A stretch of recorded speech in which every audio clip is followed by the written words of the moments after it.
চাঁপাইনবাবগঞ্জ সীমান্তবর্তী এলাকা হওয়ার কারণে আমরা প্রায় শুনি সীমান্ত কাণ্ডে আমাদের মা বোনদের ভাইদের হত্যা করা হয়। 2011 সাল থেকে 2024 সাল পর্যন্ত এই চাঁপাইনবাবগঞ্জে জামাত ইসলামী ছাত্র শিবিরকে টার্গেট করে দেখে দেখে গুলি করে আমাদের ভাই বোনদের পাশাপাশি আমাদের বোনদেরকে হত্যা করা হয়েছে। আমাদের ভাই বোনদের চাঁপাইনবাবগঞ্জে এক মুহূর্তের জন্য মাথা নত করতে দেয় নাই। আমরা মাথা নত করি নাই, ভবিষ্যতে আমাদের মাথা নত হবে না।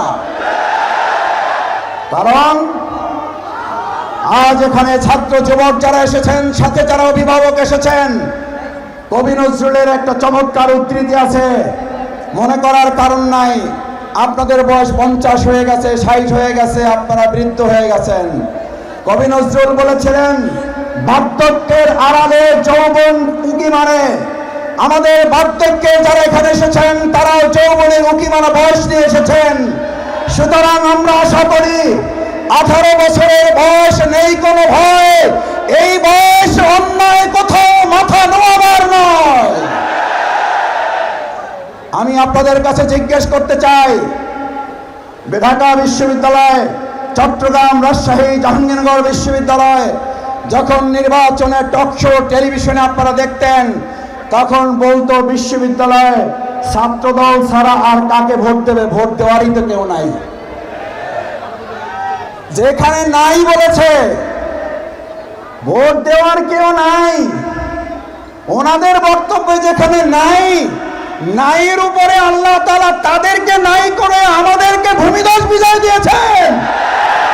আর এই চাঁপাইনবাবগঞ্জে তারা বলেছেন মুখের কথায় 5 থেকে 6% আছে, তাহলে চাঁপাইনবাবগঞ্জে কেমন বিজয় হবে?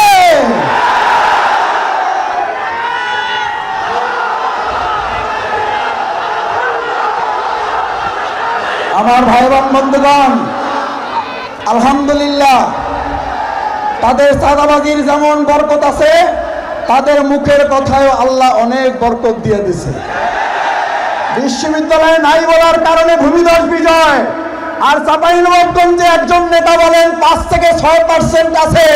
আমার তো মনে হয় এখানে 100%-এর কাছাকাছি আল্লাহ বিজয় দিয়ে তাদেরকে হাওয়া করে দেবে। আমার ভাই বন্ধুগণ, অহংকারের জন্য বলছি না। চাঁদাবাজিতে আজ কারা সেরা? বিএনপি এখন তাদের দলের থেকে নিরাপত্তা পাওয়ার জন্য জামাত ইসলামী যোগ দিচ্ছে, কারণ নিজেরা মারামারি করে 5 আগস্টের পর 200 জনকে হত্যা করেছে।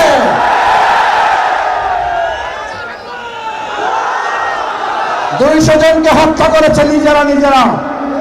আজ তার দলের কর্মী নিজের দলের কাছে নিরাপত্তা নাই, তারা দেশবাসীকে নিরাপত্তা দেওয়ার প্রশ্নই ওঠে না।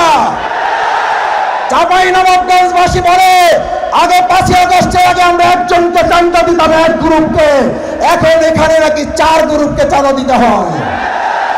আমার ভাই বোন বন্ধুগণ, 4 গ্রুপে চাঁদা বন্ধ করতে হলে নুরুল ইসলাম বুলবুল